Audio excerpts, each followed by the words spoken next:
ومتابعة لتطورات هذا الاحتقان المتصاعد الذي تشهده مخيمات تندوف على تراب الجزائري، كان رئيس المرصد الصحراوي للإعلام وحقوق الإنسان محمد سالم عبد الفتاح قد أدلى بالتصريح التالي: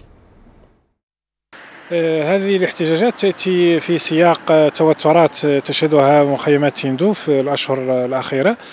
توجت بالحراك الاحتجاجي ضد نهب المساعدات الإنسانية، حيث احتجزت شاحنة صهريجية تعود لأحد القيادات المقربين من الزعيم الانفصاليين. على إثرها تم الاعتداء، تم اختطاف الضحية سالم والملعانين ولد السويد. تم الاعتداء عليه بشكل همجي إلى جانب شقيقته وزوجته. حاليا أسرة الضحية سالم ولد السويد تخوض اعتصام مفتوح منذ حوالي شهر. اليوم منذ البارحة يتم تفكيك هذا الاعتصام بشكل همجي.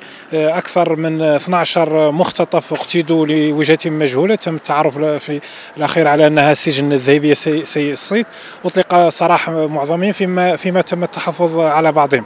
طبعا هذه الأحداث تؤشر على أزمة المشروعية التي تعيشها الجبهة الانفصالية في ظل الشغور في زعامة الانفصاليين، وفي ظل التفكك التنظيمي والترهل الأمني والانقسام الداخلي، مع طبعا تعثرا بسياقات مرتبطة بالنكسات والهزائم التي تلقاها المشروع الانفصالي في الفترة الأخيرة، والمكاسب التي تحققها الوحدة الترابية للمملكة، إلى جانب سياقات أيضا دولية مرتبطة بتراجع المساعدات الإنسانية، فضلا عن التقارير الكثيرة التي تتحدث عن نهب هذه المساعدات وارتباطها بملفات أمنية من قبيل الإمداد الخاص بالجماعات المسلحة المنتشرة في منطقة الساحل، كونها الزبون الأبرز لتلك المساعدات المنهوبة، في تقاطع أيضا مع انتشار ظاهرة عصابات الجريمة المنظمة التي باتت تأخذ طابعا قبليا، وفي تقاطع المصالح أيضا مع قيادات بوليساريو التي تنتفع وتتربح من